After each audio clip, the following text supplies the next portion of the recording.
İmam Sadiq əleyhissalamın bir sahabəsi var idi, Hüşam adında. Çox savadlı bir cavan idi, münazirələr eləyirdi, insanları maarifləndirirdi, müxaliflərlə münazirə eləyirdi, vilayətdən müdafiə eləyirdi.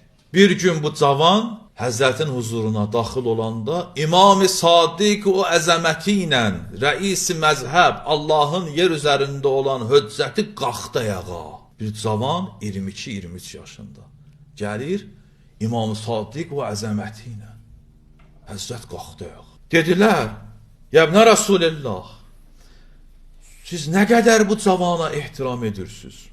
Həzrət görün nə buyurur? Buyurdu, Haza nasiruna bi qəlbihi və lisanihi və yədih. Bu sıradan bir cavan deyil. Bu Hüşamdır ki, bizə kömək eləyir qəlbi ilə, dili ilə və əli ilə.